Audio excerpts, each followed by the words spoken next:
Ne plus avoir peur de l'objection. Une thématique qui s'adresse aux commerciaux, aux vendeurs et aux technico-commerciaux. Durant cette vidéo, je vais consacrer l'effort pour vous expliquer ce que c'est qu'une objection, pourquoi donc le client émet donc des objections, comment est perçue l'objection par le commercial. Je vais vous proposer une méthode très intéressante, une méthode très technique qui va vous permettre de lever les objections avec facilité. Et enfin, une solution pour ne plus avoir peur du traitement des objections. En effet, qu'est-ce qu'une objection? Une objection est une allégation ou une forme de doute qu'émet le client, une forme de réserve qu'émet le client au sujet de la solution proposée par le commercial. En effet, ces doutes sont nourris donc par un malentendu, par une mauvaise exploration des besoins de la part du commercial et aussi par une peur qui accable le client quant à l'achat de ce produit. Dites-vous bien que si vous ne levez pas l'objection, vous ne pouvez pas aller vers la conclusion. Il est très important de lever l'objection de façon objective. Sachez que l'objection se présente sous deux formes. Une forme fondée et une forme non fondée. Lorsqu'il s'agit d'une forme non fondée, nous pouvons donc la lever facilement et avec aisance. Par contre, on se doit impérativement de creuser l'objection, de connaître quelles sont les raisons valables qui poussent le client à faire ces allégations. On doit lever l'objection pour ensuite pouvoir aller vers la conclusion ou traiter la transaction commerciale de façon efficace. En effet, vous devez savoir que dans la tête du commercial, ou bien dans la tête du client, les deux bien sûr, ils ont une peur terrible, une peur qui les accable, qui les oblige bien sûr à freiner toute tentative de transaction commerciale.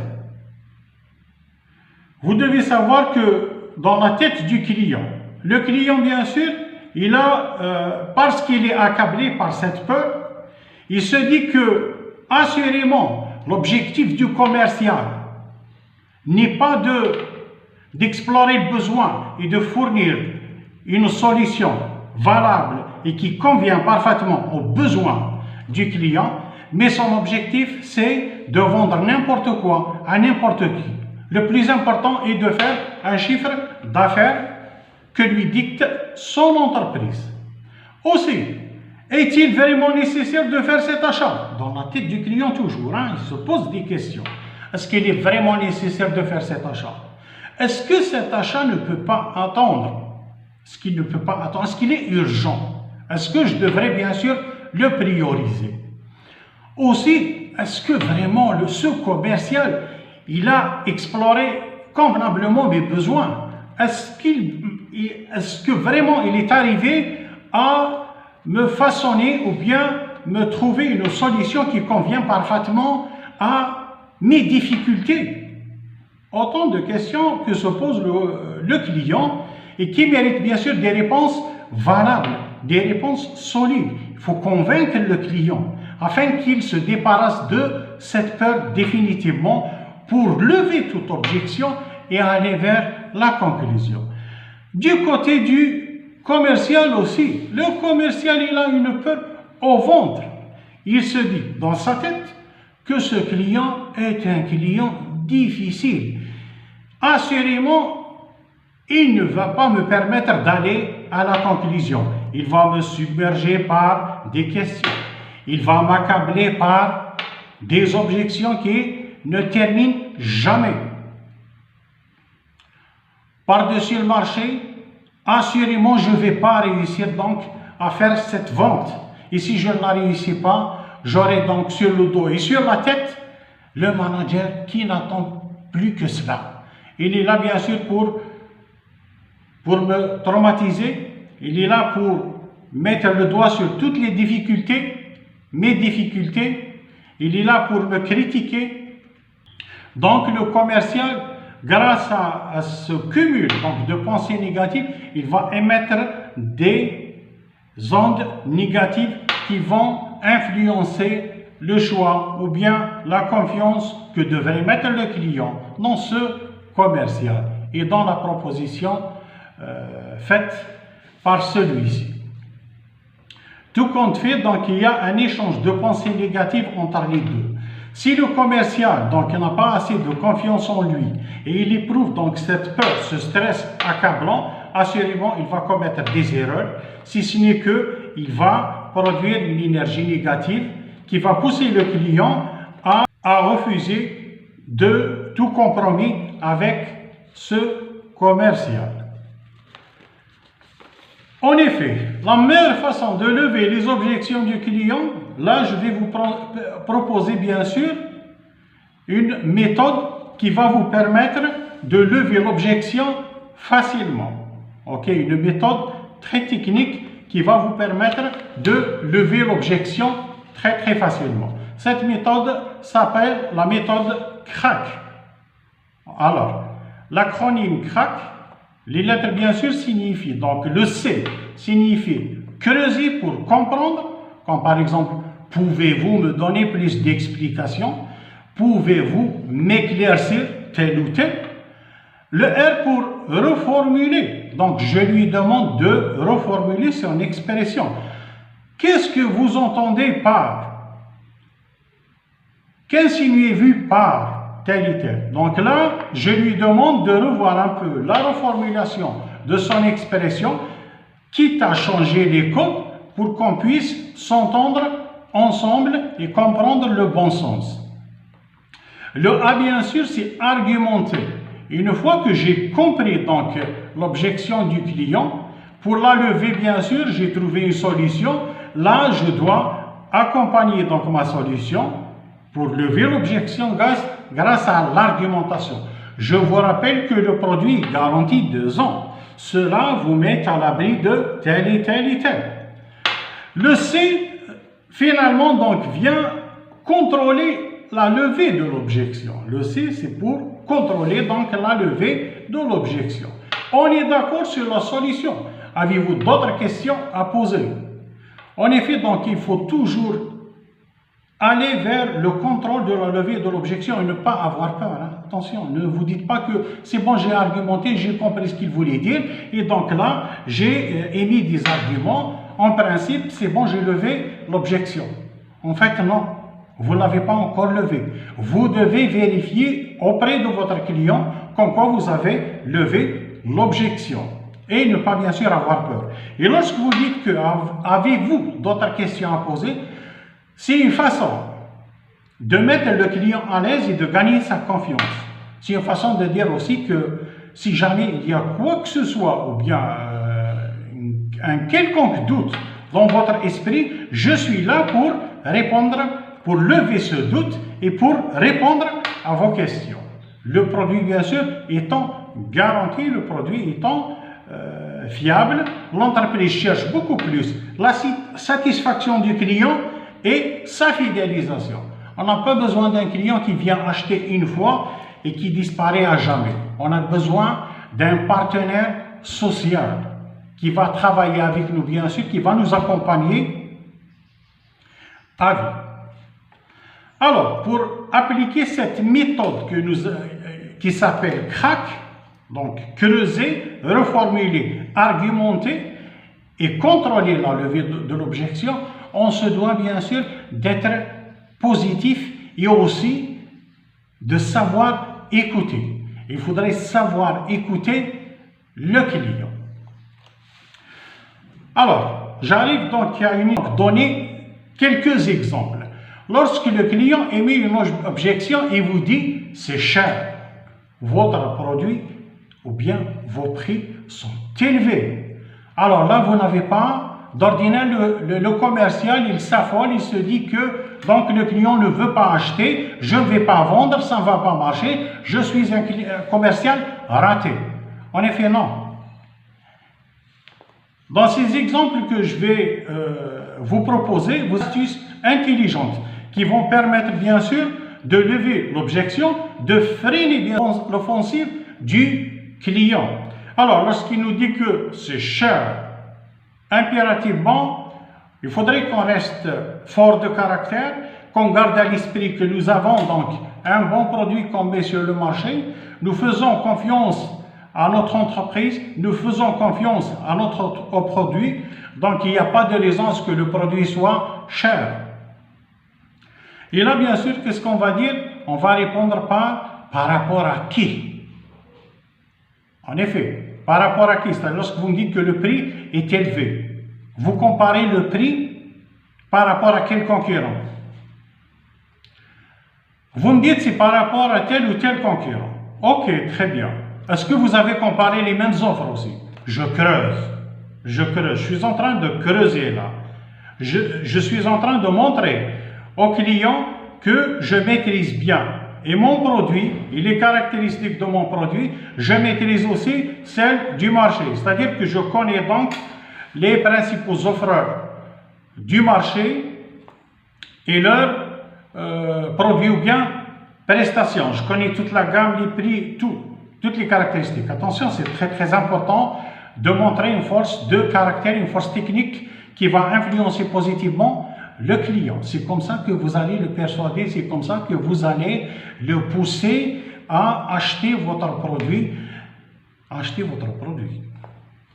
Lorsqu'il vous dit donc vos produits c'est de la camelote. Écoutez, donc c'est une objection. Vos produits c'est de la camelote. Vous n'avez pas à avoir peur de cette objection. Et vous répliquez, qu'est-ce qui vous fait dire cela? Ah ben oui, je demande des explications. S'il y a une explication valable, des arguments valables, des preuves valables qui démontrent que mon produit est mauvais, vous me le dites et bien sûr, je prends en charge. Je n'ai pas à avoir peur ou bien à avoir honte de cela. Je dois impérativement connaître tout ce qui se dit au sujet de mon produit. C'est très très important. Et vous devez rester comme un roc, ok? Vous n'avez pas à bouger d'un petit iota.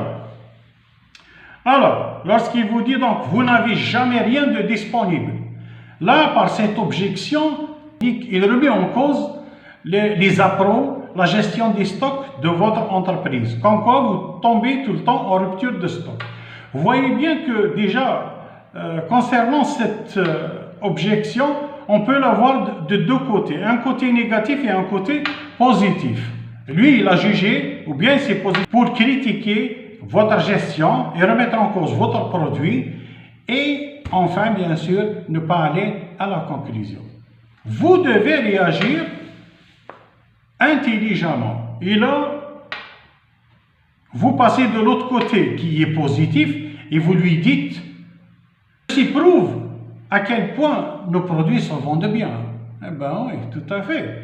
Lorsque les produits se vendent bien, quelle que soit donc votre efficacité dans la gestion des appros et la gestion des stocks, à un moment donné, vous allez tomber en panne. Pourquoi? Parce que tout simplement, vos produits sont très demandés. La demande, elle est très forte. Les produits sont trop bons aussi. Donc, dès qu'ils rentrent, ils sortent carrément. OK. Et là, vous le poussez, bien sûr, à revoir son objection. Il se dit que le bonhomme se défend bien. Il se défend bien, donc il connaît bien ses produits. Il aime bien son entreprise. Il aime bien ce qu'il fait. Donc, vous l'impressionnez. Un dernier exemple. Là, je vous propose, donc, lorsqu'il vous dit « Je n'ai aucun intérêt à m'approprier vos produits ». Là, vous lui dites carrément « Pourquoi dites-vous cela? Voyons ensemble. Puis-je comprendre ?» Je creuse toujours pour comprendre l'objection du client. Retenez bien qu'il ne faut jamais avoir peur des objections émises par le client. Le client cherche beaucoup plus à être rassuré. il cherche beaucoup plus à avoir un maximum d'informations. Il veut être conforté dans ses choix. Parce que dites-vous bien que le client, si on se met à sa place, qu'on fasse un client, un achat réfléchi, un achat ordinaire ou autre, on se doit bien sûr de faire le bon achat. Pourquoi? Parce que souvent, on est amené à rendre des comptes. On est amené à argumenter l'achat que nous avons fait. Oui, nous l'avons payé tant parce que. Donc, on a besoin d'un maximum d'arguments et de justifications qui nous permettent d'être confortés dans notre position, comme quoi on a fait le bon choix. Attention, c'est important. Il va de soi que l'individu se respecte dans ce sens aussi. J'ai besoin d'être conforté dans ma position, j'ai besoin d'avoir un maximum d'arguments pour convaincre les autres que j'ai fait le bon choix. Ok, que je ne me laisse pas faire. Aussi, c'est une solution qui va vous permettre de mettre fin à la peur que vous avez face au traitement des objections. Alors, dites-vous bien que vous devez vous montrer bien sûr empathie, décrypter les émotions du client, vous mettre à sa place et sentir ce qu'il ressent. Attention, c'est très très important. Ça nous permet un peu d'établir des scénarios de ce que réellement, de ce qui se cache comme idée derrière le doute ou bien l'objection qu'émet le client. Voir les choses du bon côté, bien sûr, en invitant le client à faire de même. Là, vous devez savoir que toute chose est vue de deux côtés. Un côté qui est négatif et un côté qui est positif. Le client se positionne du côté négatif, c'est-à-dire du côté critique. Il essaye de voir ou bien de percevoir les choses du côté critique du produit.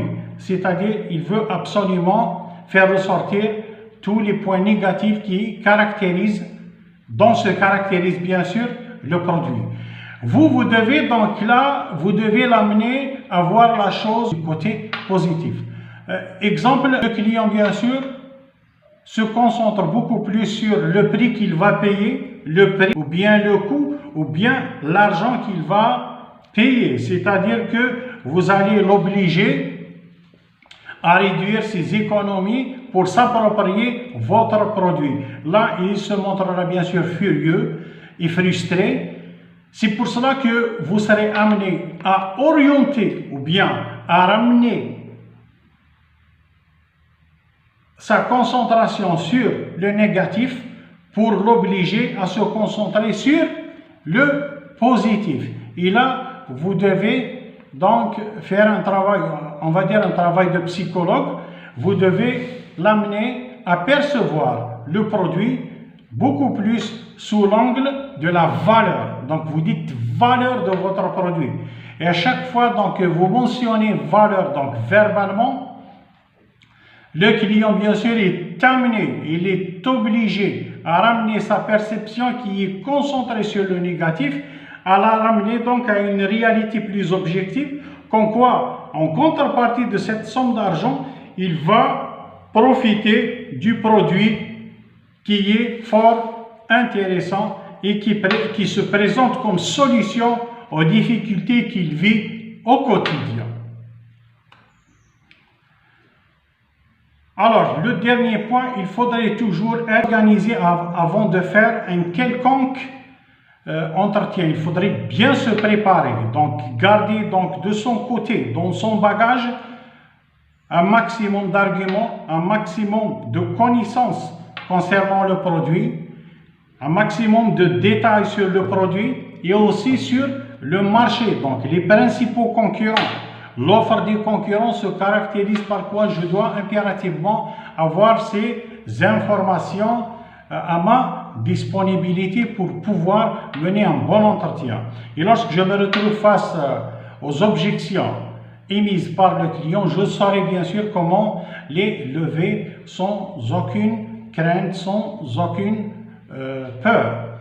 Il faudrait donc garder à l'esprit que Une bonne préparation te permet donc d'avoir de la confiance en toi quant à la réalisation de la transaction commerciale. Sachez que souvent, lorsque on manque à une bonne préparation, lorsqu'on explore les besoins, on commet des erreurs. On oublie de demander des détails. Lorsqu'on oublie donc de demander certaines informations pour découvrir les besoins du client, sachez que la solution qu'on va proposer ne sera pas adéquate à ce que recherche le client. Et là, c'est tout à fait normal que le client ait mis une objection fondée. Le produit ne convient pas à ses besoins. En effet, le produit ne convient pas à ses besoins et c'est la faute au commercial qui n'a pas su explorer le besoin du client. Donc, afin d'éviter tout cela, il faudrait toujours se dire que l'objection, elle est là pour me mettre à l'abri de toute surprise, qu'on le veuille ou non. Lorsqu'il me fait une objection, cela relève, donc dans la majorité des cas, que j'ai fait des erreurs dans l'exploration des besoins. Et là, il m'alerte le bonhomme, hein? Il m'alerte. Alors donc, je réexplore son besoin, j'élucide un peu ses craintes vis-à-vis du produit et je me repositionne pour reformuler ma solution. Et tout ira bien, et tout ira bien sûr dans le bon sens. C'est pour cela que le commercial il ne faudrait pas qu'il se mette dans sa tête que l'objection est un frein à la vente. L'objection est là bien sûr pour élucider tout obstacle qui pourrait bien sûr empêcher l'atteinte de la conclusion. L'objection est là pour nous éclairer, mettre de la lumière sur toutes les lacunes que nous avons négligées au cours de notre entretien. Enfin, donc, in filigrane, je vous dis qu'il ne faut jamais se réjouir d'avoir atteint le sommet. C'est dans l'escalade de la montagne qu'on découvre le plaisir de la réussite. Sur ce, je vous dis excellente journée et vous remercie.